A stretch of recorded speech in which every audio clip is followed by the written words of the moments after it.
Bonjour les amis. Alors aujourd'hui, on va essayer de comprendre les raisons de pourquoi moi je pense que dans les prochains jours, les prochains mois, les prochaines années, il y aura forcément une envolée du Bitcoin. Et pour bien comprendre cela, il faut essayer de se pencher sur la situation financière du monde et d'essayer de voir quelles ont été les raisons des crises financières successives, mais surtout de se pencher sur les crises financières à venir. Et à venir, c'est sûrement ça qui nous intéresse le plus, puisque effectivement, c'est ça qui va jouer sur un petit peu euh, l'évolution de notre patrimoine, et puis surtout d'éviter, on va essayer toujours d'éviter l'érosion monétaire de nos actifs. Alors, pour cela, il faut historiquement faire un peu d'histoire en fait et remonter jusqu'en 1914. Et oui, il y a déjà 107 ans de ça. Lors de la Première Guerre mondiale, les gouvernements européens, craignant une fuite des métaux, des métaux précieux, hein, bien sûr, l'or, l'argent, les gouvernements européens suspendent la convertibilité des billets.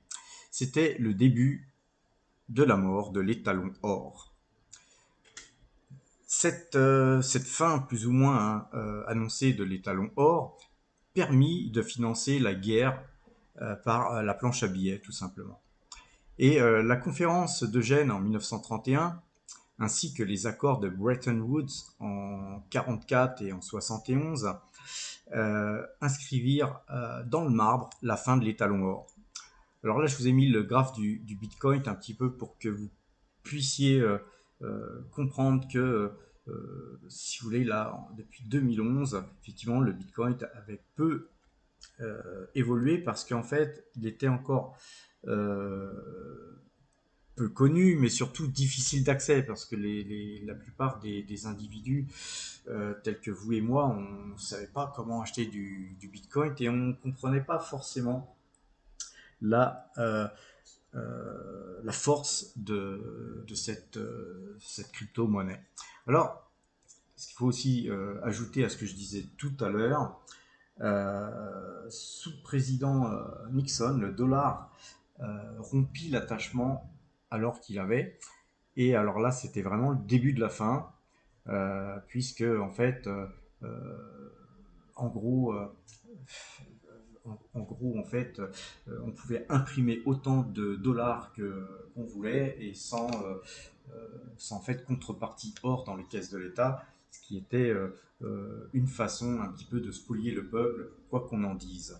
Alors, comme je le disais, c'était surtout le début de priver le début de priver les gens du droit d'user du métal jaune dans la vie de tous les jours et d'asservir donc le peuple à des monnaies manipulables permettant de spolier le peuple. D'ailleurs, c'est le général de Gaulle qui l'avait bien compris. Et l'histoire prouve qu'il avait raison. Alors en fait dans l'histoire, hein, ce sont des faits, hein, c'est factuel. L'euro, depuis sa création, a perdu 30% enfin, c'est pas depuis sa création, oui, à peu près de. Oui, en 20 ans, il a perdu 30%. Dans le même temps, le dollar, lui, il s'est déprécié de 85% depuis la fin des accords de Bretton Woods. Vous imaginez, 85%, c'est absolument énorme. Cette perte de valeur, que j'appellerais des actifs, des actifs fictifs, en gros, hein, qui sont les monnaies avec lesquelles on traite tous les jours, puisqu'on achète, on vend, voilà, on va faire ses courses avec des euros ou des dollars si on est aux États-Unis. Euh, cette, cette, euh, cette puissance étatique sur les monnaies est encore plus forte et plus cinglante sur les régimes autoritaires. Alors, cette dilution en fait de monnaie lente, mais érosive, mois après mois, année après année, c'est vraiment une manière de spolier au profit des riches le peuple en faisant une inflation tout simplement manipulée par les banques centrales. Alors, évidemment, quand on regarde dans les faits aussi, les riches, eux, ne détiennent pas trop de billets par rapport à leur richesse et leurs actifs. Ils ont plutôt des actifs tels que des actions. Donc il n'est pas étonnant d'ailleurs que les riches s'intéressent aussi aux crypto-monnaies, notamment au Bitcoin. Ça intéresse donc un nombre croissant de personnes qui sont de plus en plus conscientes que, en fait, les gouvernements se montrent dans l'incapacité d'honorer leurs engagements, d'une part, et que, en fait, quand on étudie un petit peu le Bitcoin, l'essor du Bitcoin, en fait, ça tient à 5 facteurs. Alors, quand on regarde déjà le graphe du Bitcoin, on s'aperçoit que depuis, on va dire,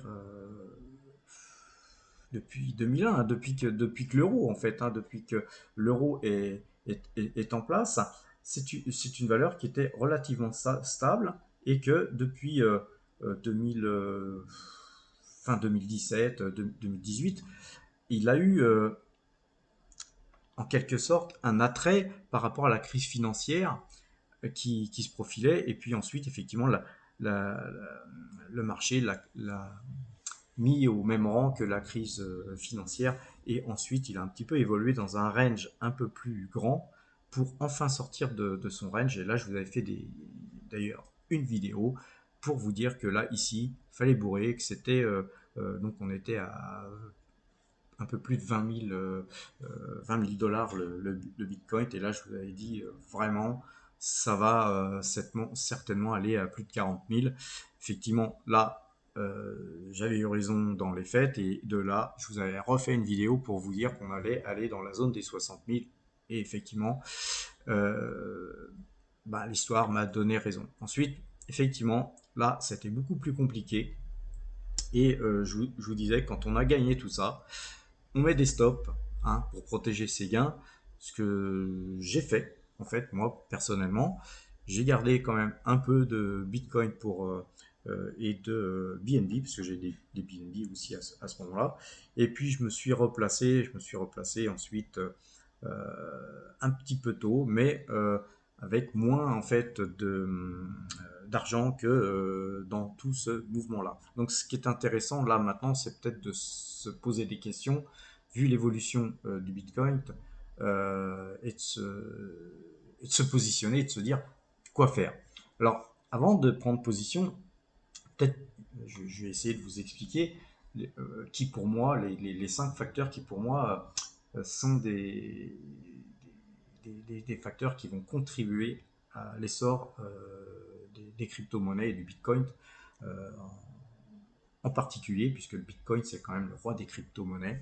Alors les 5 facteurs pour moi sont que en fait son protocole informatique le limite à 21 millions de Bitcoin, enfin 21 millions d'unités qui sont évidemment divisables.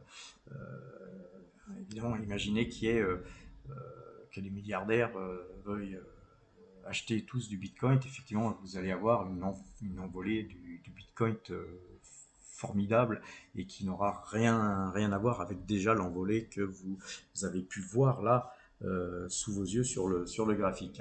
Ce qui est intéressant de voir, ce qui est intéressant de constater, c'est que 21, c'est aussi le chiffre de l'estimation de l'or disponible sur Terre. En fait, la totalité de l'or extraite depuis le début de son histoire tiendrait dans un cube de 21 mètres de côté. Donc, vous voyez, il y a un petit parallèle assez amusant entre l'or et le Bitcoin. Ceci dit, bon, le deuxième point, c'est vraiment la traçabilité. Aujourd'hui, vous partez avec une valise de billets, ben, voilà, elle n'est pas traçable, donc trafic de drogue, etc. On a beau dire que oui, le Bitcoin, les crypto-monnaies, c'est pour les trafiquants de drogue, etc.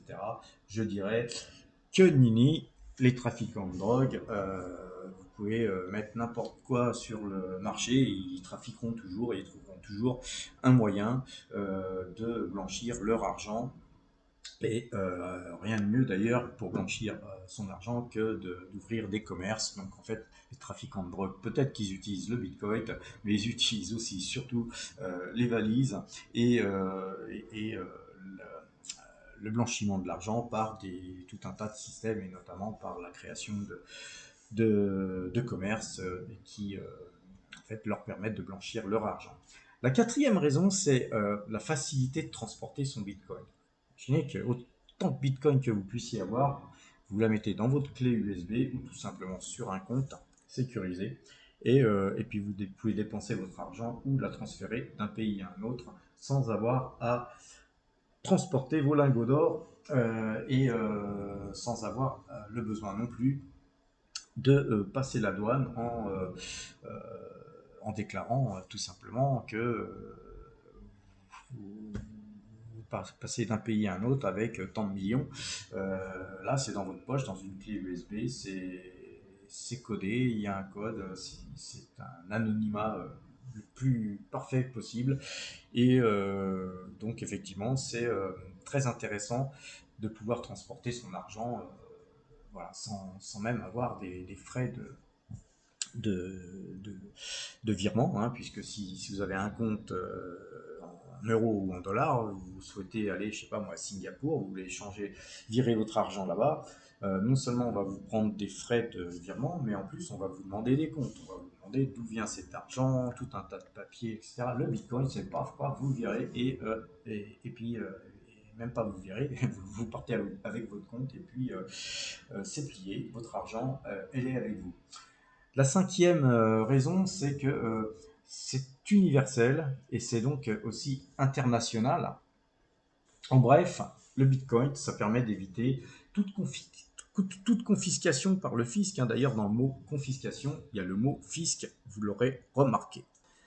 Alors je parle, mais vous vous dites là, mais ouais, mais faut-il acheter du Bitcoin, où va le Bitcoin, etc., etc. Moi perso, euh, je vais vous mettre le Bitcoin en jour, parce que là ce qu'on voyait c'était du monthly, donc c'était des bougies d'un mois, et quand on regarde dans les faits, c'est pas terrible, hein. On a eu une belle envolée, mais là on a eu une belle correction, et ici je dirais, hein, si j'avais à répondre, je dirais que je ne sais pas où va le Bitcoin, mais on va quand même regarder un petit peu sur Ichimoku euh,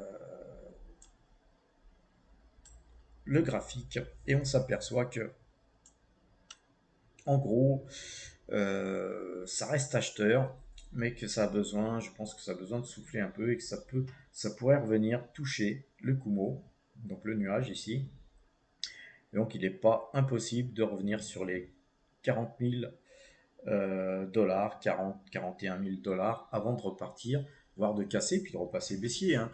Moi personnellement, donc qu'est-ce que je préconise? C'est un achat en DCA. On achète un peu de Bitcoin suivant vos moyens. Vous n'avez pas beaucoup de moyens. Vous achetez pour 20 euros, 50 euros, 100 euros de Bitcoin tous les mois de façon à lisser votre prix d'achat. Hein. C'est certainement la meilleure solution qu'on puisse trouver pour pouvoir acheter du Bitcoin à un prix, on va dire, raisonnable. Parce que supposez que vous mettiez toutes vos billes, si vous aviez mis toutes vos billes ici, puis que le marché descende à 20 000, ben, vous allez perdre une grosse partie de votre capital. J'ajouterais que le Bitcoin aujourd'hui, comme toutes les crypto-monnaies, moi je suis aussi plutôt adepte, hein, je ne vais pas montrer tous les graphiques, hein, mais ils se suivent plus ou moins. Si vous prenez les grosses valeurs crypto, moi je suis adepte du BNB. Pourquoi? Parce que le BNB, en fait, vous pouvez le mettre, si vous avez un compte chez Binance par exemple, vous pouvez le mettre dans un coffre, hein, vous le mettez dans BNB Vault, et puis vous touchez 4,78%. Hein, donc vous les stakez, vous mettez vos BNB dans le coffre, et ça vous rapporte 4,78% annuel, bien sûr, sur une épargne flexible qui vous permet de retirer cet argent à tout moment. L'avantage de mettre son argent dans le coffre en BNB, c'est que chez Binance, vous avez aussi une carte Black, hein, une Visa Black, qui vous permet de mettre des euros sur votre compte ou de vendre des cryptos sur votre compte et de les dépenser et de les dépenser et d'avoir du cashback. Alors du cashback en fait qui va de 2% à 8%, donc c'est assez sympa de pouvoir avoir du cashback à chaque fois que vous dépensez. Et quand vous dépensez de l'argent, vous pouvez ces petites récompenses de cashback, vous les avez en BNB et vous pouvez les continuer à les mettre sur votre compte, ce qui va alimenter encore des intérêts et ainsi de suite, sans compter que le BNB, il brûle un petit peu de la monnaie, c'est un petit peu une sorte de Bitcoin, sauf qu'il y a un écosystème derrière qui à mon gré, est plus intéressant que le Bitcoin, tout du moins actuellement. Ceci dit, il faut diversifier, il faut avoir aussi du Bitcoin et avoir d'autres crypto-monnaies de façon à avoir des allocations d'actifs diversifiées. Si vous mettez tout votre argent sur une même crypto, si ça se passe mal, effectivement, vous risquez de tout perdre. Donc, moi, je privilégie les plus grosses, notamment, j'avais acheté un petit peu de sol, mais là, j'ai pris, je sais pas, 550%, bah, sur les sols, moi, j'ai vendu. J'ai toujours un peu de Bitcoin. Et puis, voilà, il y a pas mal d'autres cryptos. Je vous laisserai les découvrir. Il y a plein de personnes qui parlent des cryptos, mais privilégier chercher parmi les plus grosses car toutes les crypto-monnaies ne se valent pas. Donc pour récapituler, en fait, moi personnellement, je conseille d'avoir le moins que possible d'argent en euros, ou en dollars, en yens, en bahts, tout ce que vous voulez, en billets ou en unités de compte, voire des comptes d'épargne à 0,5% qui vous rapportent des clopinettes et qui ne couvrent pas non plus l'inflation. Donc tout cet argent qui est déposé sur vos comptes bancaires ne sont pas productifs. Et de privilégier des actifs. Donc il faut vraiment plutôt détenir des actifs. Alors là, on va voir un petit peu parce que jeudi dernier, j'ai bougé. J'ai pas eu trop le temps de vous faire une vidéo jeudi, mais donc j'ai bougé, j'ai vendu pas mal. J'ai vendu pas mal. Pour ceux qui me suivent régulièrement, vous savez qu'en général, en espèces, je suis plutôt à 1 ou 2% en espèces. Et là, je suis passé pratiquement à 31%, puisqu'on est à 30,95% en espèces.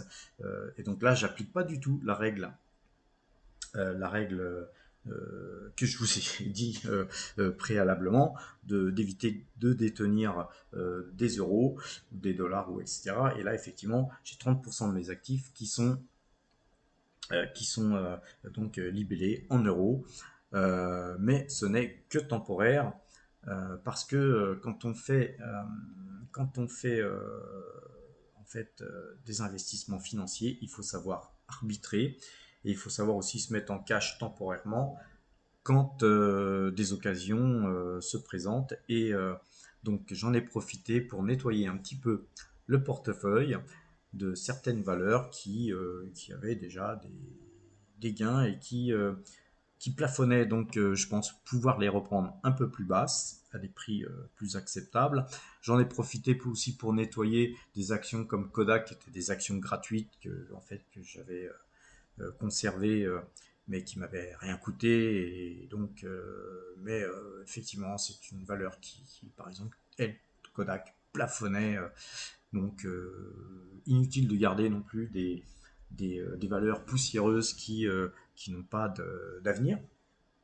Et voilà, donc, comme j'ai coutume de le dire, euh, en fait, ce que j'essaye de vous inculquer modestement, hein, depuis que je fais des vidéos, c'est de détenir des actifs et de bien les gérer et de ne pas faire n'importe quoi. Donc après, voilà, j'essaie de vous donner mon expérience.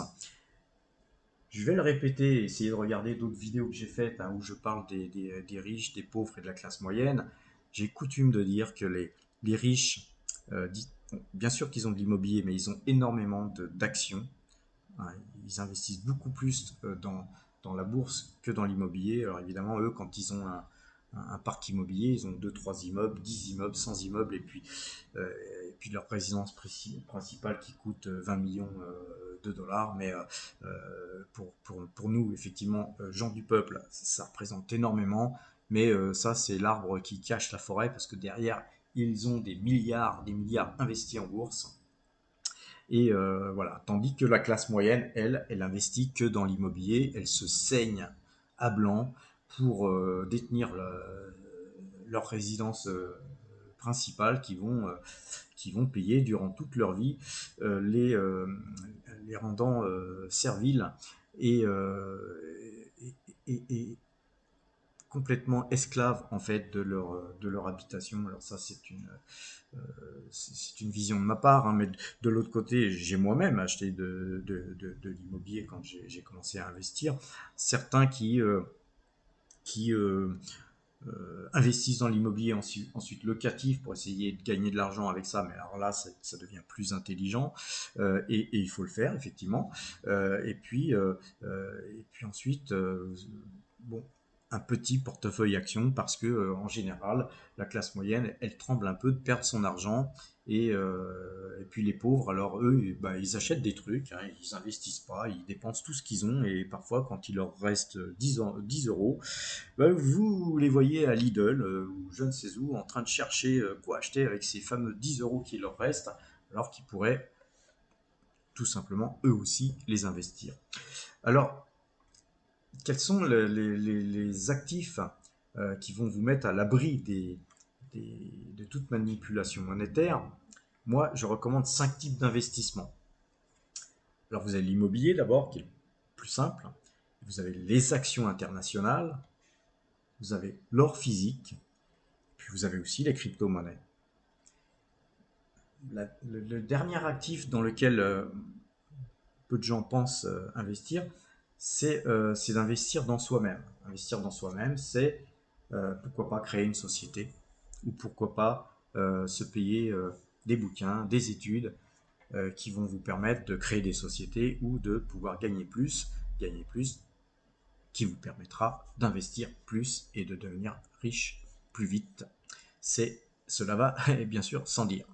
Alors, pour en revenir au patrimoine, je suis un petit peu dispersé, hein, désolé, mais le but de cette vidéo, c'était pas de montrer le patrimoine de Power Trade, c'était de faire comprendre quel est l'avantage des crypto-monnaies.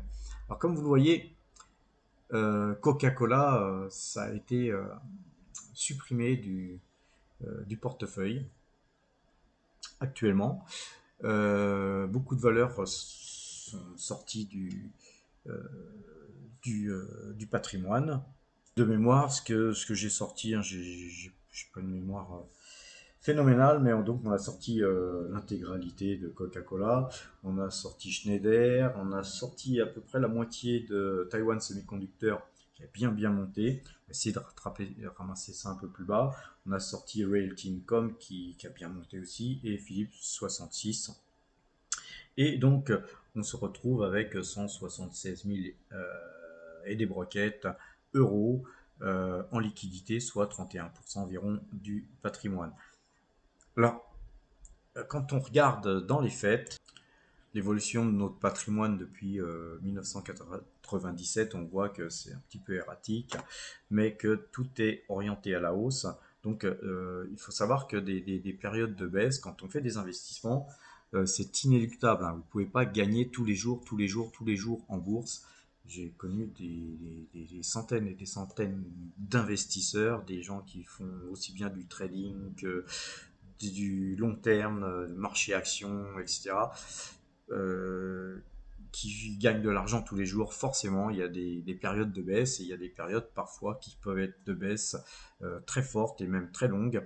Faut pas perdre courage quand c'est comme ça. Ce sont euh, des occasions de vous repositionner et de rebondir encore plus fort, puisque si vous avez toujours des liquidités à investir, quand ça baisse, bah, c'est le moment. Et puis quand ça monte, c'est le moment aussi. Alors là, quand on regarde sur le graphique, on était à 850 000 euros, je crois, de capital. On est à 810 000 ou un truc du genre. Effectivement, on voit que le patrimoine il a tendance à baisser, on voit que la bourse baisse, que les indices sont plutôt vendeurs, et donc couper une grosse partie de ses positions dans une situation telle que celle-là, ça a du sens en essayant de racheter un peu plus bas, et puis de bénéficier ensuite d'une remontée plus puissante, puisque vous aurez donc plus d'actions que qu'avant avec le même argent. Puisque si le marché baisse, effectivement, si vous rachetez avec cette même argent euh, des actions, vous en aurez plus, et quand ça va monter, vous gagnerez plus. Au niveau des dividendes, puisque j'ai, comme vous le savez, une stratégie toujours axée sur les dividendes, on voit que là, toutes les valeurs qui sont en rouge, eh bien, elles sont en rouge parce qu'elles ont été vendues. Euh, à partir du moment où ces valeurs sont vendues, elles restent dans le portefeuille, mais elles génèrent zéro. Comme vous voyez, tout ce qui est en rouge, ça génère zéro de dividende. Et là, si vous vous rappelez, c'est tous les dividendes qui tombent en janvier, en février, en mars, en avril. Donc c'est du mensuel. Là, on a le total de ce qui tombe tous les mois. Je vous encourage à faire ça parce que une stratégie dividende, ça a un intérêt. Là, effectivement, le total des dividendes annuels, hein, c'est un total de tout ce qu'on touche tous les mois, a baissé temporairement, puisque évidemment, on a vendu certaines actions qui vont plus les verser, ces dividendes. Mais l'intérêt, c'est d'essayer de les rechoper un peu plus bas, et de faire feu un peu plus bas. Donc il y a un moment donné où c'est vrai que avant que le marché dégueule, c'est le moment de dégager, hein, et puis de refoutre dans la gueule à ceux qui veulent du papier, de leur donner, puisqu'ils en veulent. Et puis à un moment donné, quand ces gens-là souvent perdent de l'argent, beaucoup paniquent et se mettent à vendre. Et c'est le moment, vous, de les racheter à bon compte, moins cher que vous avez vendu, et ainsi de suite. Alors, effectivement, parfois, on n'est pas forcément dans le timing et on ne fait pas forcément les choses comme il faut. C'est pourquoi il faut conserver toujours des actions, pas vendre l'intégralité de son portefeuille, et savoir racheter rapidement si le marché a tendance, par exemple, à remonter. Et si donc on utilise des signaux pour ce faire, hein, des signaux d'achat, comme je vous ai fait plusieurs vidéos. Allez revoir mes vidéos sur l'analyse graphique, sur les systèmes d'achat et de vente de vos actifs. Ça, c'est important. Aussi, de ne pas acheter n'importe quand et de vendre n'importe quand. Si vous débutez, ou si vous avez que vous êtes jeune ou assez jeune, vous préoccupez pas non plus, un petit peu comme je l'ai dit, sur le Bitcoin, euh, des prix de ces valeurs. Si vous réinvestissez chaque mois en DCA, et que vous réinvestissez vos dividendes, etc., il y a un moment donné, même si vous partez avec peu d'argent, au bout de 20 ans, 25 ans, 30 ans, si vous avez une petite épargne mensuelle et que vos intérêts cumulés, vous les réinvestissez, etc., il y a un moment donné, vous allez avoir beaucoup d'argent, et vous ne mourrez pas pauvre. Quoique je vous encourage à regarder Mourir à zéro, qui est une de mes vidéos favorites, où je pense que finalement, à partir d'un certain âge, il faut commencer à dépenser son argent plutôt que de la capitaliser et de la regarder comme je sais pas, comme un tableau de maître, et puis de pas s'en servir, parce que l'argent c'est fait aussi pour faire plaisir aux autres, se faire plaisir, et puis surtout vivre en sécurité, tout en ayant la capacité de pouvoir dire merde à qui l'on veut. Et savoir dire merde à qui l'on veut, euh, c'est euh, c'est soit on a beaucoup d'argent et on peut très bien se permettre d'arrêter de travailler et de dire à son patron bah non, niet, je me casse, ou tout simplement aussi de pouvoir vivre comme on veut, dans le pays dans lequel on se sent mieux, etc. Parce que parfois, on vit en France, etc. Mais c'est pas forcément en France qu'on vit le mieux, et avoir suffisamment d'argent pour vivre ses rêves. C'est ce que j'essaye de vous inculquer, c'est ce que j'espère bientôt je vais pouvoir à mon tour faire. Sur ce, je vous souhaite un excellent week-end et à très bientôt.